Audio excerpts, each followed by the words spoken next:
times are changing, a bit too late. But that's when I need you, babe, but you're so far away.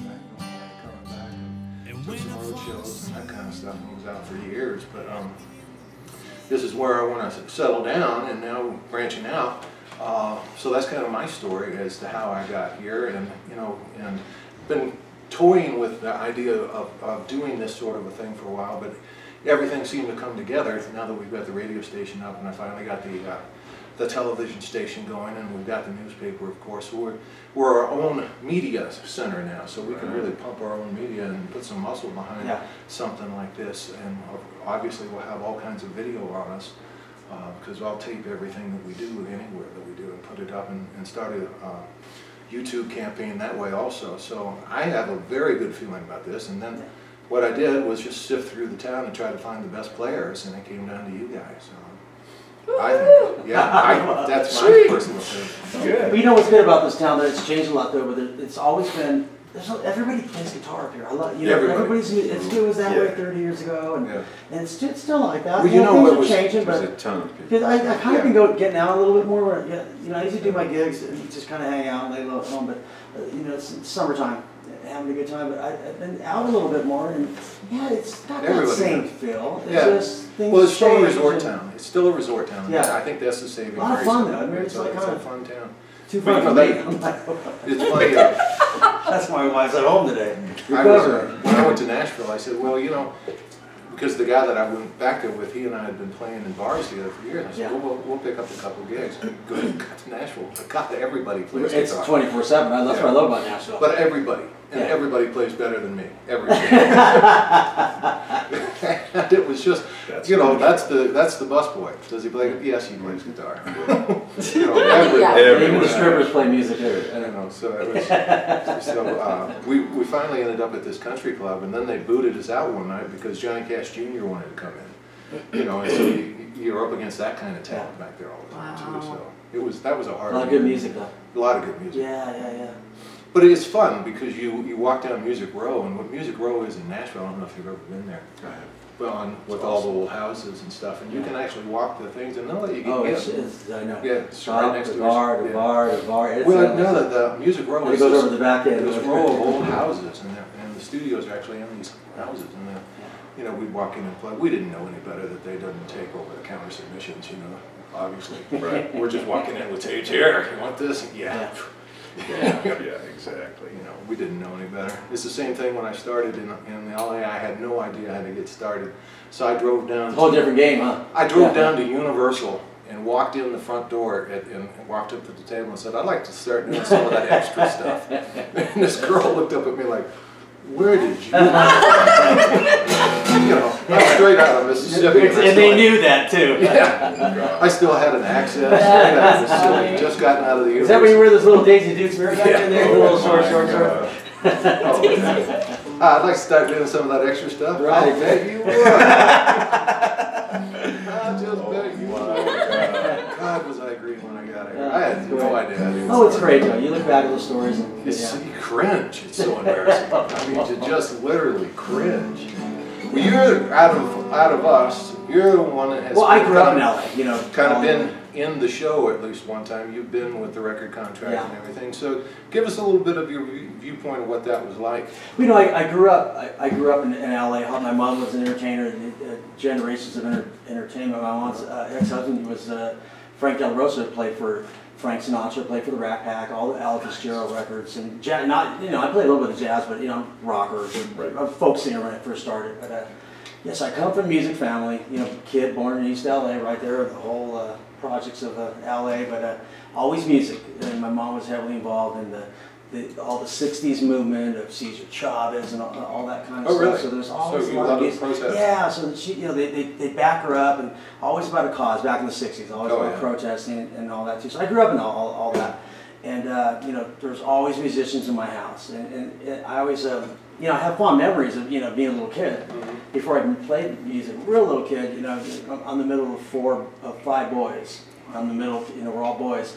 and just hearing music all night long, and those are fun memories. Which crazy parties going on in my house all the time. But my mom was always playing, tons of musicians down the house, and I learned off that. I'll bet. And just all the old stuff. I had exactly the opposite. My dad was completely tone deaf and didn't even like the radio on in the car. I mean, the first thing he'd do was turn it off. Oh, that's crazy. Wow. So there was no music in my house at all, except for when I started.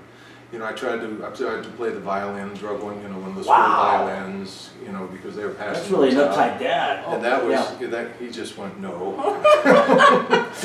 About 2 days of screeching on that thing, he was about ready to shoot me. So, so then I went over to saxophone, and I played sax all through high school. I didn't know that. Yeah, I played alto sax in my high school band. And somewhere in there, bought a guitar and started beating on it, and I really thought they were going to disown me then. Because I started, what I did is I looked around for a song that had all the basic chords in it. So I landed on Cat Stevens' Father and Son, because it's got the whole G progression in it. Right. And I figured that's your chord, G. Once I master this, I'll know all my chords. So I played that song day in and day out until my father would walk through the room.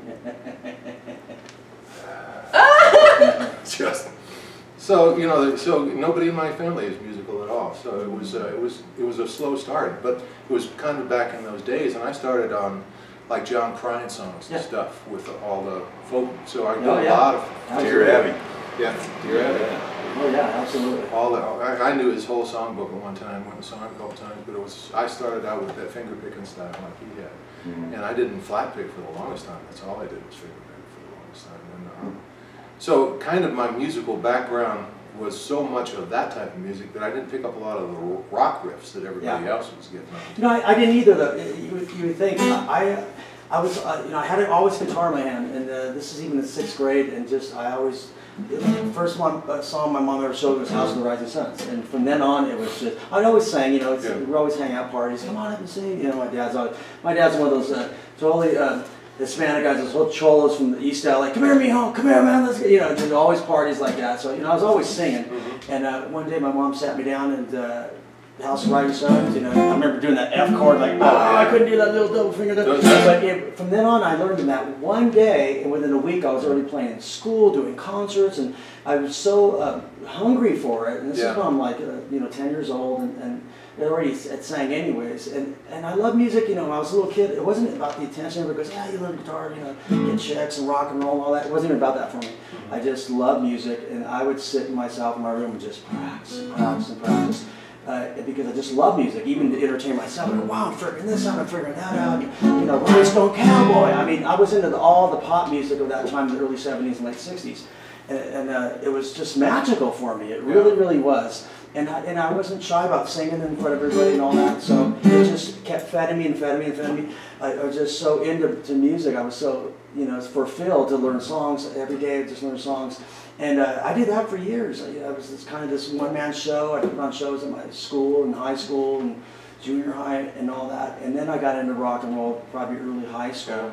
Where I actually picked up electric guitar. My mom had some guitars, some Fenders around the house. And I never thought I could play like Jimmy Page and do all that because I was all folk singer. I just played every song. John Denver, oh my gosh. And all the pop songs. It was my idol as a teenager. Exactly. I love John Denver. It's crazy. And then it took a whole other turn with Led Zeppelin. My older brother, which he's in Minnesota now, he has a band called Fire. He's a real heavy guitar player. He's 3 years older than me. And all my brothers, we all played a little bit and got me into Zeppelin and all that. So I just started I'm self-taught, even with my, I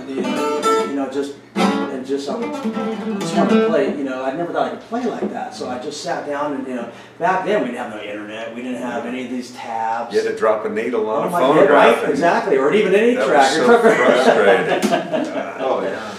And I would learn songs, not note for note, but just to get in the riffs and, it just happened. That magic happened before I know what I'm doing. I'll be like, what's he doing? It's Creedence. The rhythm was like, I'll be doing like, and I had to mock those licks, and before you know what I'm doing, and I just ended up playing really well. It was magical. With Fogerty songs and stuff, because if you look at the lyrics are actually pretty poor. That was great. The lyrics are pretty poor. I know. It's all just raw. But it's the music and it's his voice screaming. Yeah, my dad loved Creedence. You know, every song has got that signature. That was one of the main songs playing in my house all the time, at full blast at 3 in the morning. You know, but if you listen to just the words, keep on jingling for 15 minutes. You know, they're pretty simplistic. Yeah, absolutely. But that's the key is that lick. Right, exactly, and that's the blues, off the blues, and just as soon as you hear it, you know the song. You know, and that's what we got to do is find those licks. That's the most. I think that's the most important thing there is to songwriting, is finding those licks. So how did you go about getting a recording contract? Well, that took a whole other turn. You know, then I'm on in all the rock bands, and you know, Ted Nugent, all the stuff going on in the mid '70s.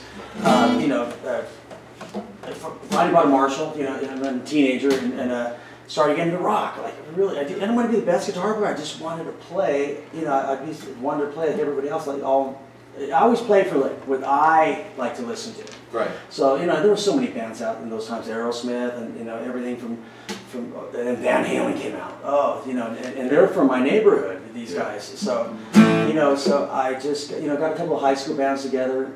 I had met this guy in high school that we were playing guitar together a lot, and he turned me on to this. He said, "We're starting this band called Renegade." And I'd been playing in other bands. I played in Whiskey, played all over the Hollywood scene and all that too. This is right out of, I was still in high school. You know, I'd go out all night, not to party though, but I'd be out in Hollywood seeing all the bands. I'd come up at 7 o'clock in the morning, take a shower, and go to school. I mean, that's my parents were really cool like that. They were just, again, they supported me in that, maybe a little too much. I mean, I would say because a kid from the hood. And in those kind of neighborhoods, you know, it kept me out of that, because all my cousins, I had people that just in prison and all that. So it kept me out of that kind of trouble. It got me into a whole bunch of other trouble with girls and rock and roll and partying and all that. But my love's always been about the music. So anyways, I've been playing in numerous bands. A band called Mirage I was in for a while, which the guitar player was before Van Halen. It was with Mike Anthony. They were a band called Snake. And he was a guitar player, Mike Anthony, Van Halen, and they were around for a while. And then Van Halen took him, went to Van Halen, so they had a band called Mirage I played with for a while in Hollywood. I'm only 17, 18, barely getting in bars and all that, and playing the Whiskey, playing Gazzarri's and the Starwood, all those main places in the Hollywood Strip. I'm a really young kid, and I looked really young. I mean, I was like, I never even shaved until I was like 28, almost 30. I was like, looked really young. But I was just so into the music and just so into about entertaining. So I've been in and out of a few bands, but I had a friend that wanted to start this band called Renegade, and he goes, "Yeah, we'll just come down and meet the manager. We're starting this project." And I went down there and just played a couple of songs, and everything went really well. I was kind of leery about the manager goes, "Hey, why don't you just leave your amp here? Everybody really likes you," and all that. So I was kind of like, just trying different things out, but. So I came back a second time, and everything just clicked. Everybody was really, we all had that same kind of, we talked about that before in the episode before this, but everybody having that eye on the ball, that same vision of what kind of music you want to play. It's not even about making famous or doing any of that. I never had that in my head. I just wanted to play music and have fun and entertain. And not for ego or nothing. It's always about the love, the excitement that I get out of playing music. And that's always been my vision, and it just clicked. And everybody, I was the oldest one. Everybody was probably about 3 years younger. They're still like in early high school. Oh wow! So that's what, and they marketed us as this pop, kid kind of band. But everything really clicked. We started writing songs like crazy. So, and that's what the start of Renegade. And I was used to tell you that we would practice like crazy. We wanted to practice. We would, Saturdays and Sundays, and during the week we'd go from 12 to 12. 12-hour rehearsals, and it was just great. It was great. The stuff we would come up with, we had tons of songs. There's a piece up on the internet with him from Teen Beat. Oh, yeah, because they marketed us like pop and Bob magazine, he looks like he's 10 years old. Oh my God! And see, and that was the oldest one there.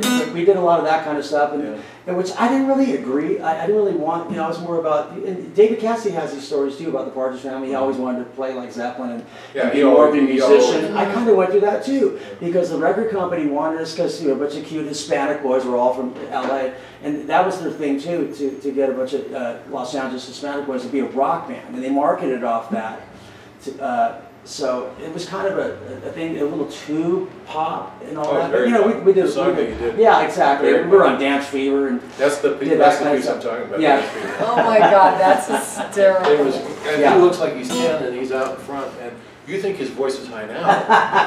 God, it was Cats But my were- voice really was high like that. It was crazy. yeah, You know, it was- and my balls finally dropped. You sounded almost like a chipmunk. It was so high. You know, and all the writers used to be, you know, young Michael Jackson tenor kind of thing, you know. But Yeah. you know, I just wanted to play music and just, you know, just rock. You know, I was more into the rock, but it was a lot of stuff. The early radio stuff was all pop, really that kind of pop type stuff. And then we got more heavy. You've been chasing it forever too, because I remember when Yeah. I wrote that story, you've been studying guitar and everything Yeah. for years and years and years. Yeah.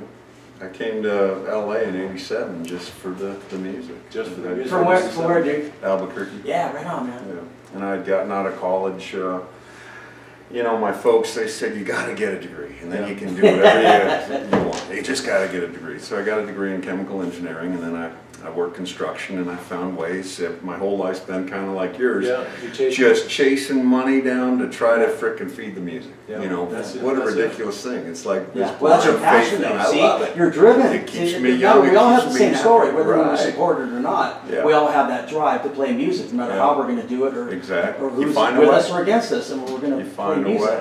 Yeah. Nobody would hire me, so I just bought my own station. When they say take your balls and go home, I will. I'm gonna play what I want to That's play one way of now. doing it, John. That's funny. That's great. But that's the way to do it, John, so you got the right idea. Well, you know, I figured I'm not going to fire me, so Right. so I'm finally in a good spot, you know, because I have been on so many shows over the years, and it's amazing how fast you come and go, and especially in radio. In radio stations, they sell them, and when they sell a station, they completely clean house. They don't want any of the old Right. talent, because they don't ever want to hear, well, that's not how we used to do it. Right. You know, so and I can't count the number of times, and it's invariably because my ratings would start to go up, so the value of the station went up. So that's when they decide to unload it. Yeah. You know, at just about the time you're getting somewhere with your own reputation. How frustrating. And I have been on so many radio. I remember one morning I was on 96 ETR in LA, and I was so tired that I flipped open the mic and, "You're listening to."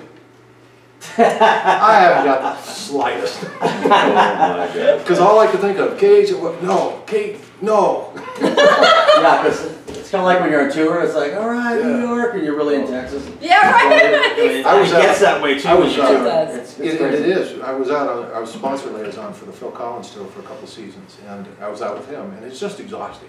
It's just because I had to throw the after show party for the sponsors and all that, so I was at the gigs till like 2, 3 o'clock in the morning. Then I had to get back there early, and I was just exhausted. And I called Mike Early as I was coming onto the West Coast, and I said, "Man, I need some help out here. Can you come join me?" And he said, "Well, where are you?" "I don't know." Pick up my tour shirt off the floor. "What's the date?" "I'm in Denver." Oh, yeah. You know, and it was just so exhausting. You know, but it's interesting you're saying that we all have different stories, but you know, we all have that same love for music. Well, that's the thing. That's what keeps bringing you back to it, Yeah. and why you can't put it away. Because I did have all that support. Again, you know, right there at 18, 19 years old, record deal. Right out of high school, had a record deal. Yeah. Got gold Which records is just- instantly. Within a year, had gold records and all the See, support. that just doesn't happen. Yeah.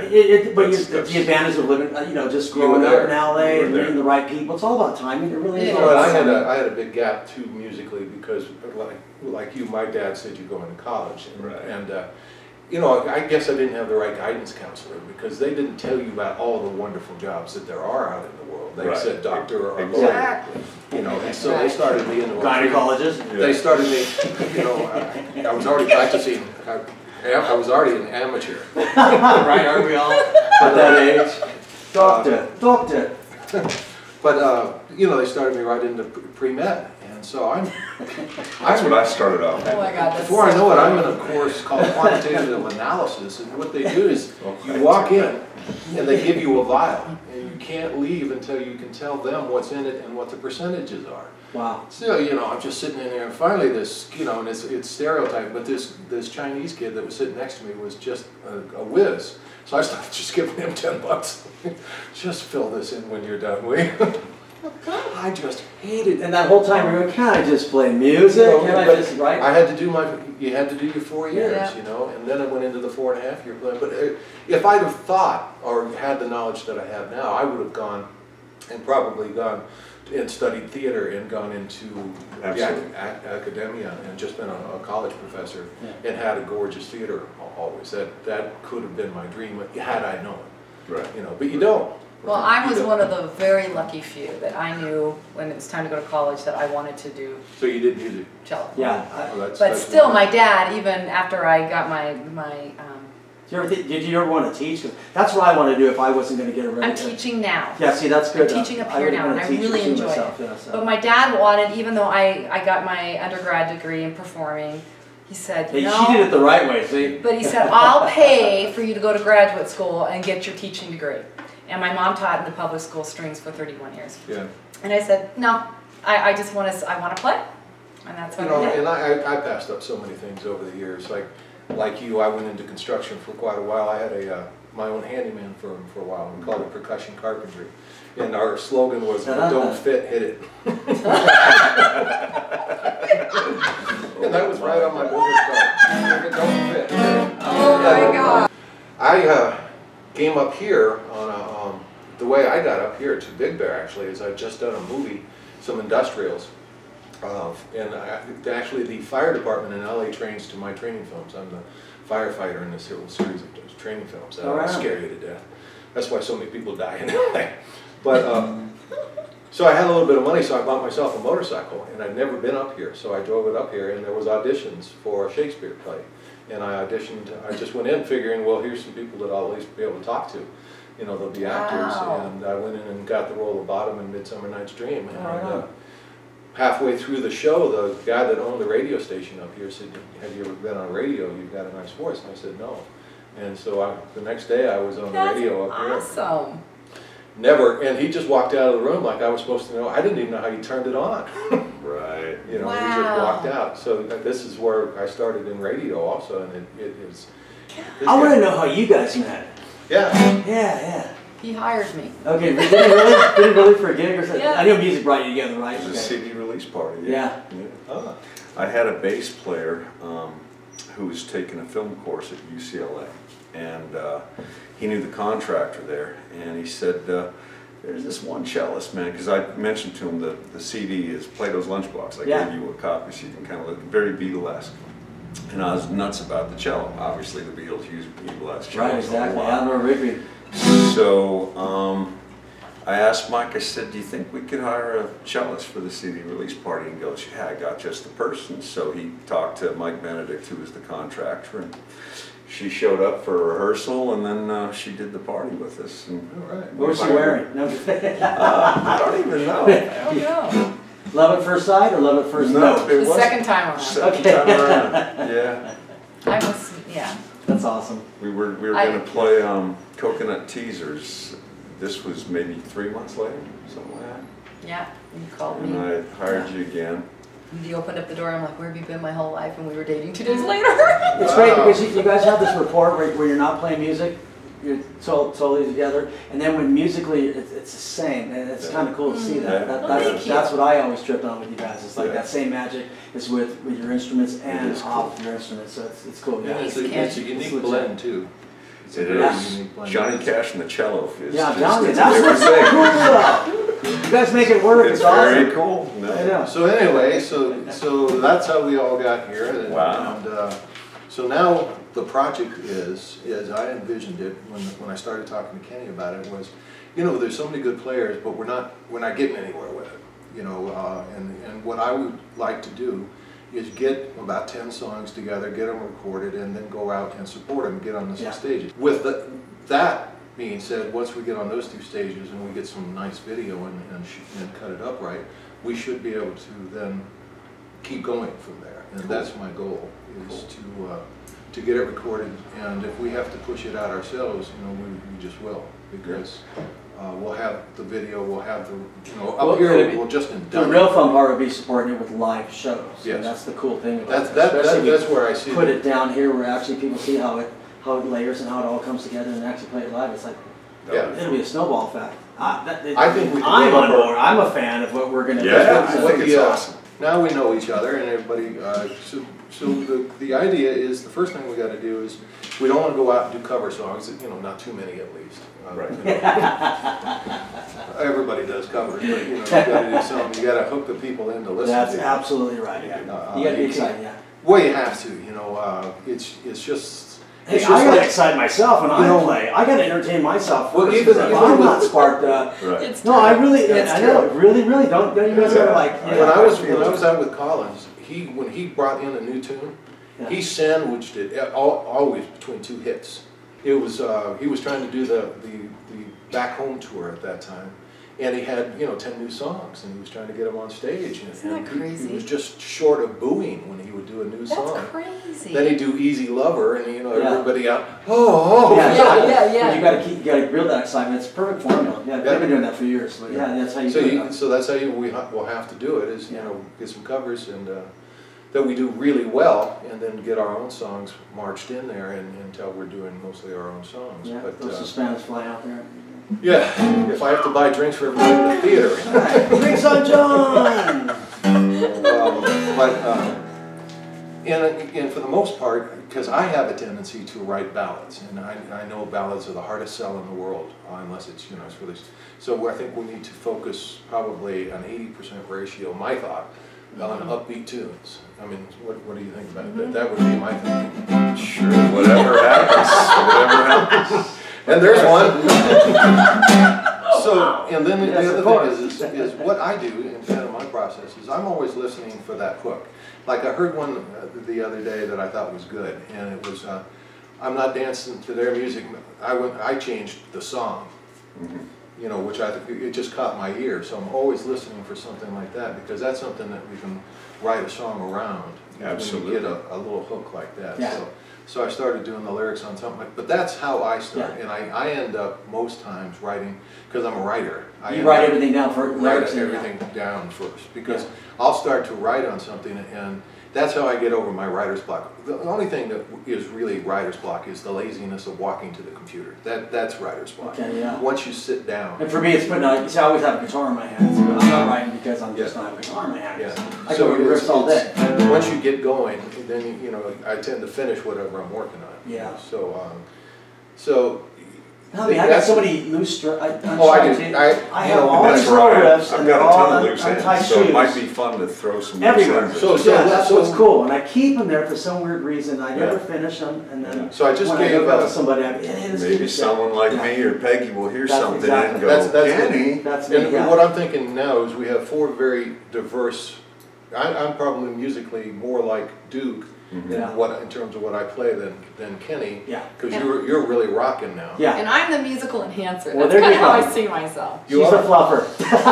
Exactly. But musically, Somebody's got to See, be. right there. well, musically, you probably know more about music than all of us. Just a different. Theory-wise. Yeah, theory-wise and on Classically paper and all that trained too, and- yeah. Crazy. So I'm kind of hoping to tap into that, because I'd like richer arrangements than we usually come up with. I'd like to come up with very rich arrangements of these things, rather than everybody just beating on the same. What's good, the variety of where we all come from is we talked about before, Absolutely. because you got to know your audience too. We got live players, I was playing for 50,000 people at 19, 18 years old. So you got to know your audience. You got to know your audience, whether it's just 10 people or 1,000 people, and it's good.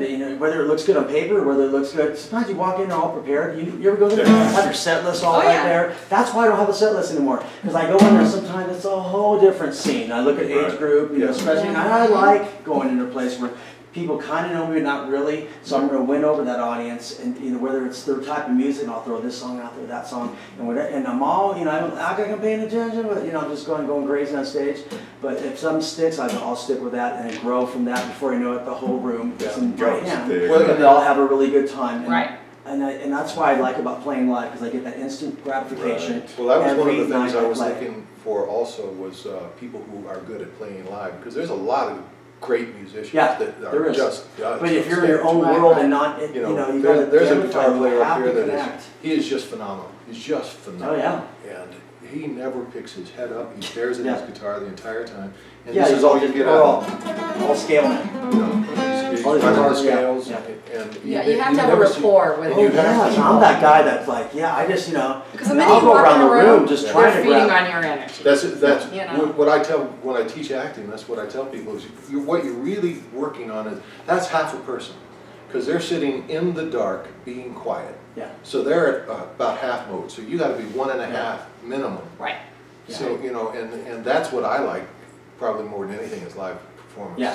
When I get in front of a crowd. When you got everybody singing the choruses, that's when okay, now we can all You gotta drink watch and have a them good because time. if they're not paying sometimes the rooms attention, at the I top will go room. off the stage and literally shake them. I mean, you're not having as much fun as me.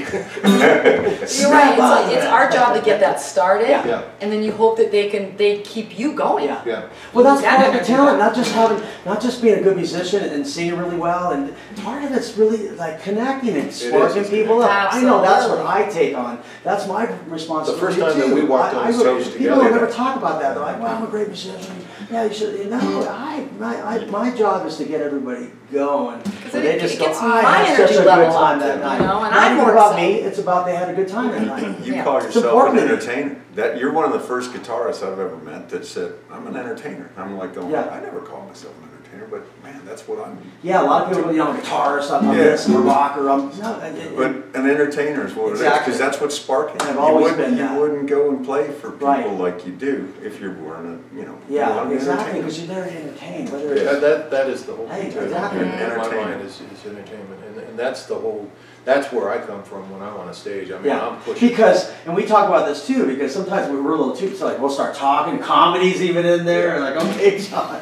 I've been in It's bands. me too, man, I'll start talking away, like, okay, Kenny, I've let's been in play the bands guitar. with people that literally go, I think you know that, the old Bob Day days, and we're just like having, we're just cracking Kenny and I up, are we're just terrible talking on around, stage. playing, We'll we're just just having a start- good time, and that's entertainment too, it's all in that whole salad of entertainment. Right. So- And it is. And and dude, that's what I loved about you, you're walking around with that thing like Britney Spears with the guitar, but Yeah. just walking, singing to people right there in a small little place like Bombay. You You're find hands energy. on. You It's find great. energy, and then you Yeah. go to it, and before you know it, like you said, Right. you got the whole crowd in your hand. But Exactly. sometimes it takes the 2 people that are paying attention. Yeah. Yeah. Out of 20 And you know people what? to I've get been in there when I was hosting the Cave and come in and see you play. I mean, there'd be like just maybe a couple people, or the place is packed, and you're Right. still that same guy. Yeah, Right yeah, up, yeah. people singing Yeah, right you to gotta them. do that. You're hands on. That's great. A lot of people don't do that. That's what I love about you. When I first Yeah. met you, I was like, Thanks. he's awesome. Yeah. So and that's So what it's all about. that in a nutshell is what this show is all about. Is just now that we've kind of established a little rapport, is to start working on some tunes and just like I just sent over some lyrics that I had written a tune to it, but I hate the tune that I stuck on the song, and I thought the lyrics were good, so I'm having him start over. Yeah. Without You know, you and I should probably get together with it. We're Yeah. going to put some I need music to it. I've already been writing some music for it down. We'll do it on the next episode. Yeah. Yeah, it'll be great though. Just good riffs like that. So, and you'll see it here live. But anyway, you had said that you had a couple just starters. Yeah, Why don't you whip one out for us? And, I've got one that I'd love to see what you guys think. This is, it's called LA City Limit. Dude.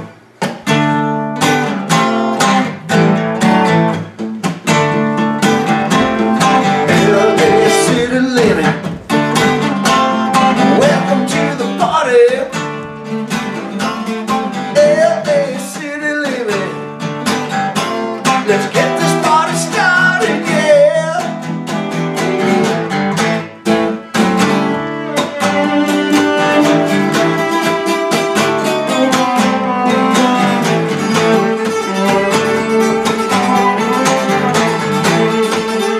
I said LA City Limit.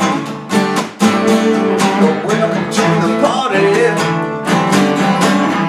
LA City Limit. I like that. Yeah. Let's get this party started, yeah. Vampire redneck, a voodoo child cowboys, Orange County Papa, Mama, Venus Mama, yeah, they're all here for the party, yeah. 'Cause I said LA City Limit. Welcome to the party. LA City Limit. It's gonna rock and roll right there, John. Let's get this party started. So I'm totally open to whatever we come up with.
so there's a couple other changes I could throw in it, but that's all it kind of needs. And I've got a couple other changes in it, but it's one of those things. It's got to be. Again, another 3-chord rock song. Yeah, Which that's why I kind of wanted to stay there.